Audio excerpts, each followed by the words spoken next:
Hi everyone, welcome to round 5 from the rapid play on the rest day, and now I got a nightmare draw.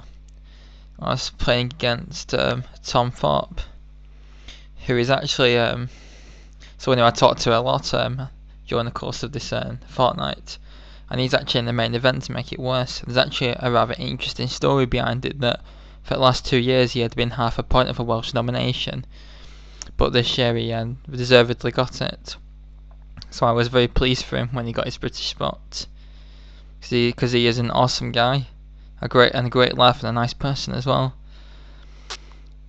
So anyway, I was playing white against him. He's 1902 Vd and 162 at rapid. Long play's been up to 177, but he's currently residing at 166. He's also beaten the mighty Oscar Hackner as well, I'd like to add, who we all call Hacker. Anyway, so what to play in move 1? Well, he plays a lot of kingside 3 and kettles, so what better way than to return to 1b3 since that nightmare game in March, which made me bin it for good almost. Plus it good in rapid play. And now he played knight f6, bishop b2, d5, e3, c5, that bishop b5 check, because of course I'm trying to get a Nxc2 Indian in reverse, and usually white gives his bishop the Nxc2 even for a knight, but in this it's given up for a bishop. He took the queen, which is probably best because now his knight can come to its best square, and he also maybe has ideas of castling queenside and hacking me up. I put f4, which transposes it into a sort of bird's opening, or you could say a Dutch variation of the Nxc2. Knight c6, knight f3, and now d4. An interesting move, trying to blunt my bishop on b2. I think I should have just castled, but I played queen e2, which is not a very good move at all, because now we could have played knight b4, which is actually very awkward, because my c pawn, I might have to move my queen back or something, which is obviously not good, and there's d3 ideas. And the best move is actually to play knight e5, knight c2 check, king d1, no, d3, then we take, pawn takes, king takes here, king takes d7, knight c3, and white will regain the pawn with a better quality. But that's very difficult to calculate, and if he played knight b4 I probably would have not played that and lost. But he played e6 instead, getting the bits out. I castled, bishop e7, e4, and now knight b4 was played this time. And again, knight e5 is easily the best move, but I played this poor move instead, knight a3. And now I'm very surprised he didn't play d3. I thought a player of his magnitude would find this move pretty easily, because it's actually very bad for me, because I've got to take, and he takes the, nope, not that, because knight e5. Take with the queen, and if everything comes off, then my bishop's attacked, and I've got no square. In fact, I've got to take his knight f6 actually, otherwise I drop my e pawn, and then when he takes back, e5, bishop e7, and then knight e1, challenging this knight, and okay, I've had to give my nice powerful bishop up, but I'm almost slightly worse in this position, but this is definitely better for black. That e7 bishop could cause some problems in the future.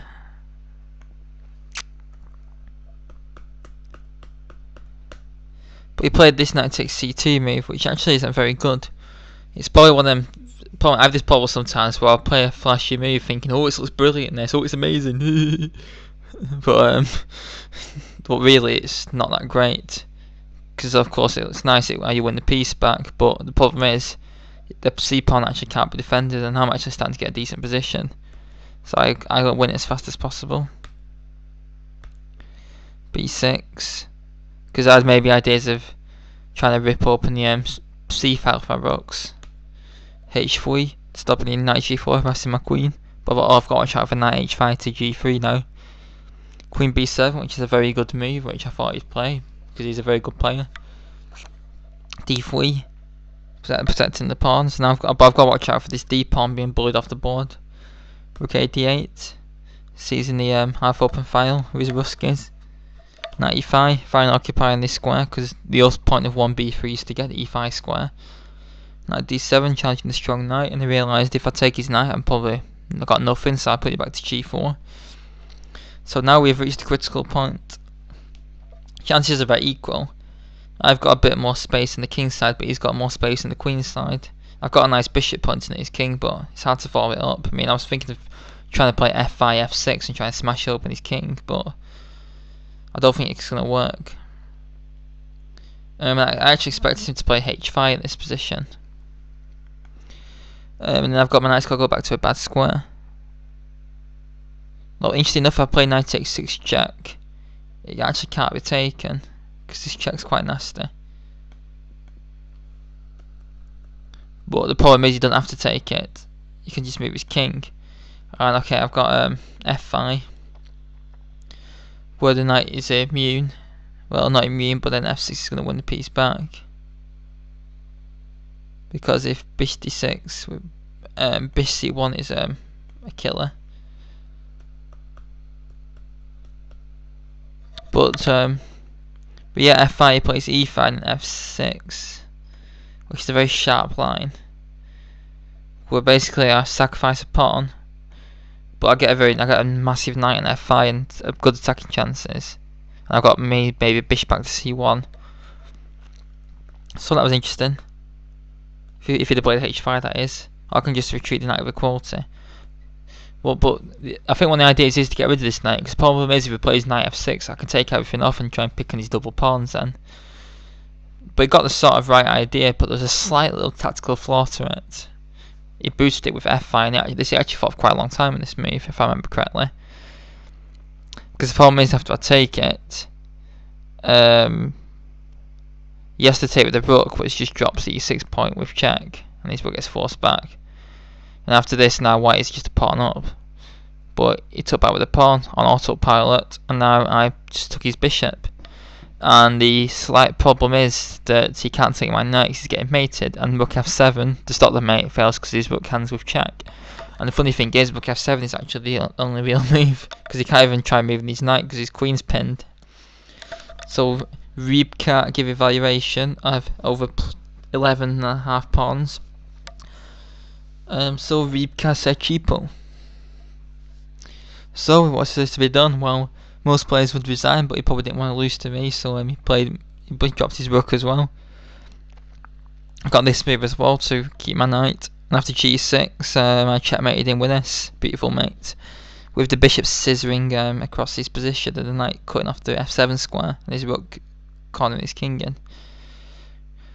I mean, I'm a rook and piece up, but now this nice mate puts me a king up. And actually, this is probably one of the nicest checkmate I've ever delivered this. But as happy as I sound on this video, I was actually not very happy to beat him, because I didn't want to beat him that much, to be honest, because well, he's a nice guy and a strong player. So I felt quite bad in beating him. But it's probably the only time I'll ever beat him ever again, because he's going up and I'm going down. Well, he has just dropped 11 points to the ECF, but I think overall he's going up. Well, it's 3 days anyway. So yeah, 1b3 returns with devastating effect. Maybe I should use it in the long play at some point in the next week. Will I use it? It's to be confirmed. And also, interestingly enough, I think Tom used to do his own YouTube videos, but I can't find them, so he must have deleted them in disgust. Anyway, hope you enjoyed this gaming video, and there's been plenty of banter about this game, of course, and please leave any comments and thoughts. Thanks very much.